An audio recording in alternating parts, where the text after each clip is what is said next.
The Michael Berry Show. Governor Abbott has signed the bill directing the state to invest $50 million to fund clinical trials for Ibogaine. That is the natural route that a number of veterans and addicts are attesting it changed their lives. I first heard about Ibogaine from Marcus Luttrell a couple of years ago. He had gone down to Mexico to undergo the treatment. And his wife, Melanie, told me afterwards, she said, it is amazing what this treatment does for PTSD, for addiction, for mental locks, sort of obsessive mental locks, like addiction, PTSD. And the assertion, Marcus is not a doctor, although he was a trained medic. He was the medic in his group in the Lone Survivor episode, if you've seen that. He does have medical training within the United States Navy, and the kind of training that helps you when you've been shot to survive and help others survive. And his wife said to me at the time, she said, this is an amazing, amazing treatment. We went to see what it was all about. And she said, it's absolutely incredible. But it's not for the faint of heart. It's disruptive.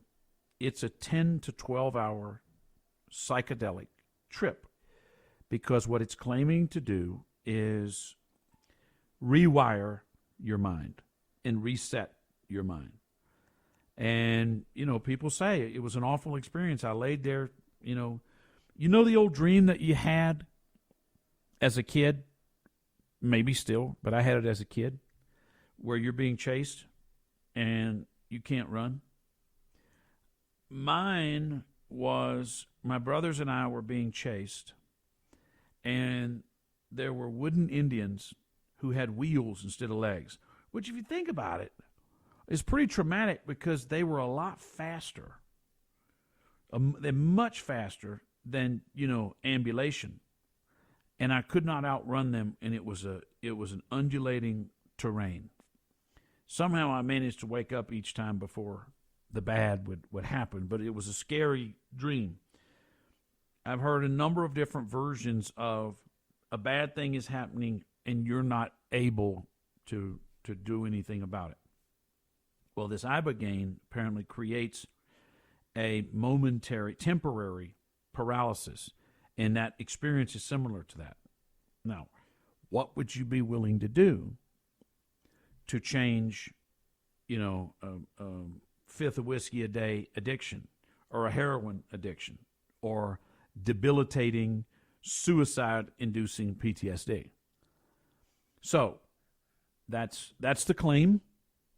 The bill that was signed funds clinical trials for Ibogaine.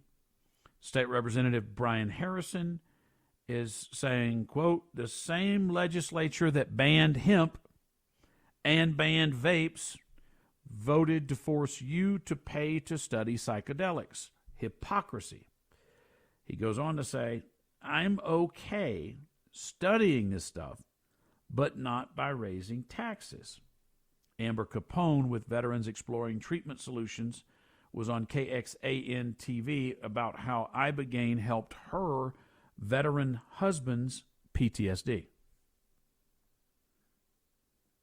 My husband was struggling after 13 years of service in the SEAL teams, and as truly a last-ditch effort, I arranged for him to leave the United States to go to Mexico for this intervention that we attribute to saving his life and saving our family, and immediately he wanted to pay it forward to his former teammates. To date, we've provided funding for over 1,000 other veterans to leave the country that they were willing to die for in order to receive this life-saving and life-transforming treatment. So we realized we'll never be able to get ahead of the need without advocacy and policy change. And of course, Texas stepped up to take care of its veterans yet again.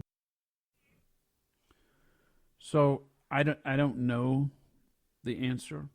I certainly don't see a problem investing in clinical trials for something that has the potential to save so many lives.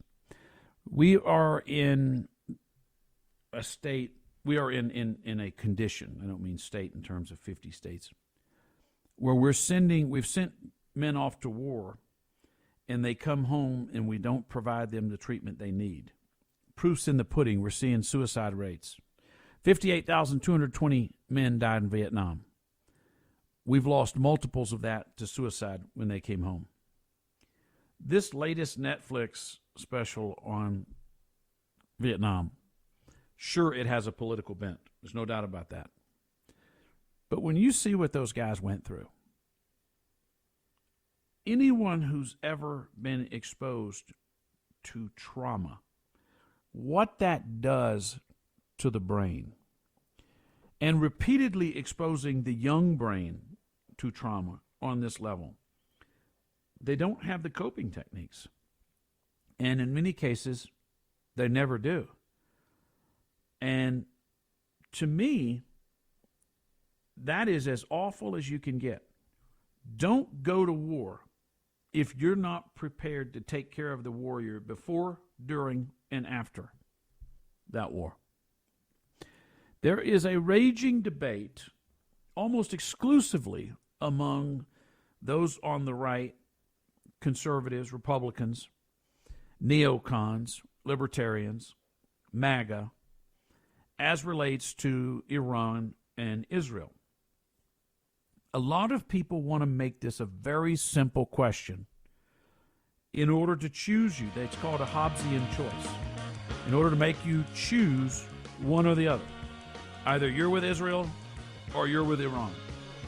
And it's not that simple. But I would argue that this debate, rancorous as it is very healthy. You want Mr. Michael Berry? Just say the word and I'll throw a lasso around it and pull it down.